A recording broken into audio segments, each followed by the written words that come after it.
Assalamualaikum dan salam sejahtera. Okey, semua dah siap dah? Latihan yang saya bagi minggu lepas, sila semak ya. Sila semak. Tadi saya dah send kat grup WhatsApp kelas masing-masing. Dan boleh semak cara jawab bawah. Okey, sekarang kita buka buku teks muka surat 104. Kita masuk bab baru, bab 5, iaitu ungkapan algebra. Okey, jadi apa yang kita akan pelajari dalam tajuk ini? Pemboleh ubah dan ungkapan algebra. Ungkapan algebra yang melibatkan operasi asas aritmetik. Okey, kenapa kita nak belajar bab ni? Kenapa? Itu penting. Kenapa kita nak belajar bab ini? Ialah ini dia.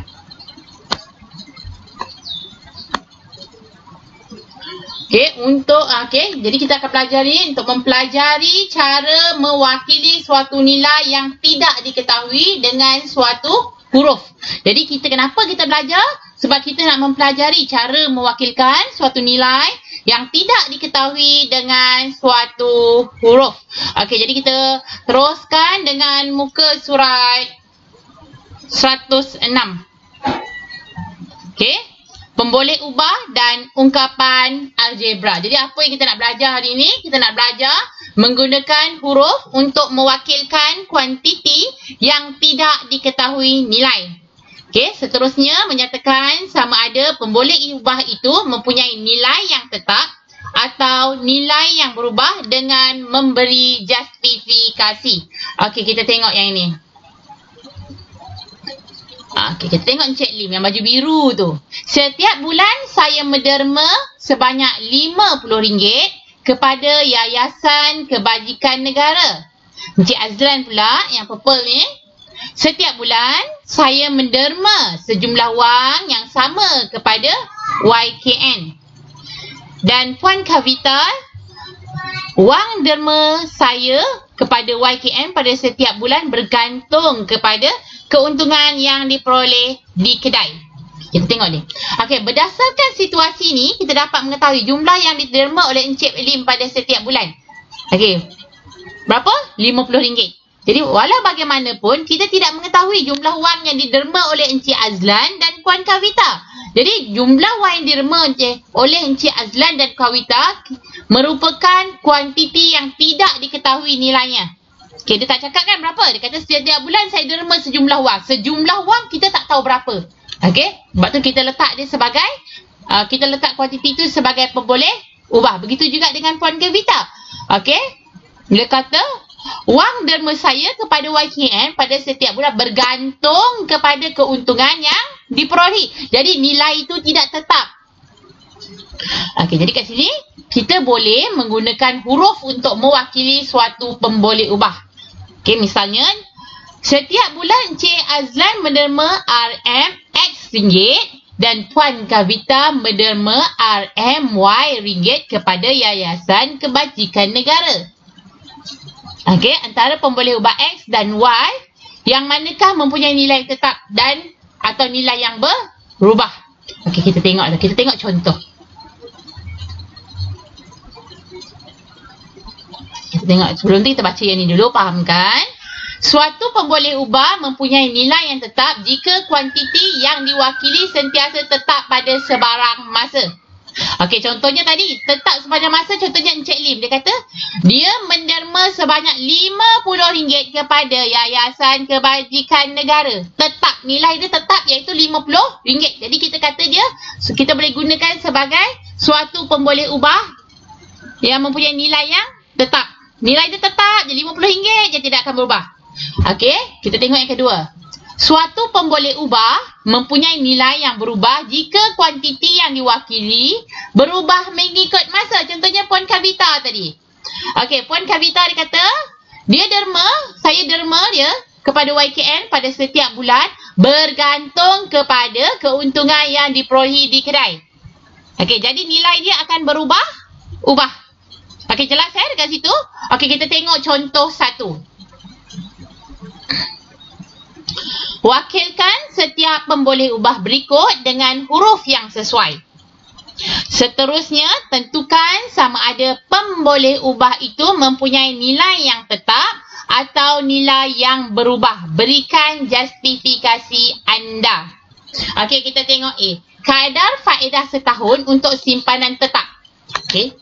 Yang ditawarkan oleh sebuah bank. Kita tengok cara penyelesaian. K mewakili faedah setahun untuk simpanan tetap. Okey, sebelum tu saya nak ingatkan, awak nak wakilkan huruf. Huruf dia mestilah huruf kecil. Tak boleh huruf besar. Mesti huruf kecil. Okey. Okey, kemudian K mewakili nilai yang tetap kerana kadar faedah untuk simpanan tetap tidak berubah dalam tempoh 1 tahun. Itu kaedah faedah untuk simpanan tetap, dia tidak akan berubah. Jadi dia kata itu adalah kadar nilai yang tetap, mana tidak akan berubah. Okey, kita tengok B pula. Masa perjalanan Faizal dari rumah ke sekolah. Okey. Pada setiap hari. Masa. Biasanya masa kita mengambil dia sebagai T. Okey. Tengok. T pun masih T kecil. T yang kecil. Sorry. T yang kecil. T mewakili masa perjalanan Faizal dari rumah ke sekolah. T mempunyai nilai yang berubah. Kenapa berubah? Kerana masa perjalanan Faizal berubah setiap hari. Mungkin hari ni dia bawa basikal laju. Jadi 10 minit dia sampai. Besok dia dah mengah-mengah. Dia jalan lah. Dia kayuh lambat. Jadi mungkin dia ambil masa 20 minit. Jadi masa itu berubah. Jadi nilai yang T mempunyai nilai yang berubah. Jelas Okey, kita tengok contoh lain saya bagi. Okey. Contoh yang ni kita tengok. Saya nak awak faham Okey. Okey. Situasinya kuantiti beras yang dibeli oleh pelanggan di sebuah kedai runcit. Katakan saya letak dia sebagai K. Okey, huruf yang saya nak wakili ialah K. K tu untuk apa? Mewakili kuantiti beras yang dibeli oleh pelanggan di sebuah kedai runcit. Okey, nilai pun boleh ubah. Okey, tetap atau berubah. Kuantiti beras yang dibeli oleh pelanggan di kedai runcit. Okey, jadi kita katakan dia sebagai nilai pun boleh ubah dia berubah. Kenapa berubah? Kenapa berubah? Kerana kuantiti beras yang dibeli oleh setiap pelanggan mestilah berbeza. Ini sebab dia, ataupun kita panggil dia justifikasi. Ini sebab.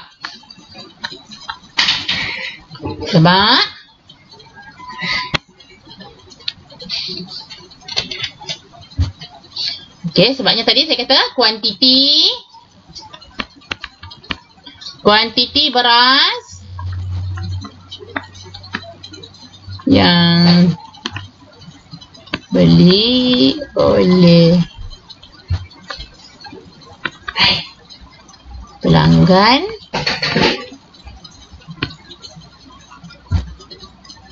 adalah berbeza. Yalah, mungkin saya nak beli 5 kilo. Okey, si Pulan pula nak beli 10 kilo. Jadi kuantiti beras tu dia sentiasa berubah. Jadi kita kata nilai pun boleh ubah, dia berubah. Okey, kita tengok yang B, jarak di antara rumah band dengan taman permainan. Okey, jarak di antara rumah band dengan taman permainan. Katakan saya nak letak G. Kalau saya nak letak G, saya kena letak G kecil. Okey, tak boleh letak yang besar. Okay, nilai pun boleh ubah dia. Jarak di antara rumah band dengan taman. Jarak di antara rumah band dengan taman. Mestilah nilai pun boleh ubah dia tetap. Kenapa tetap? Kenapa tetap? Takkanlah rumah boleh bergerak. Taman boleh bergerak. Dia tidak bergerak, betul? Jadi jarak itu tidak bergerak dan dia sentiasa sama. Okey, jelas kat situ ya? Okey, kita tengok C pula. Masa yang diambil oleh peserta untuk menamatkan larian maraton. Okey, kita ambil warna merah. Masa katakan saya letak dia sebagai T. T pun mesti T kecil. Okey, masa yang diambil oleh setiap peserta untuk menamatkan larian maraton. Berubah atau tetap? Berubah. Kenapa berubah? Okey, setiap orang dia punya keupayaan nak berlari lain-lain. Jadi mungkin si Pulan sampai awal, si Amoy sampai cepat. Okey, jadi itu masa dia tak sama. Jadi itu kita katakan dia sebagai nilai pun boleh ubah, dia berubah. Kita tengok di harga pasaran minyak mentah Okay, harga pasaran minyak mentah pada suatu masa tertentu. Katakan saya letak dia sebagai A.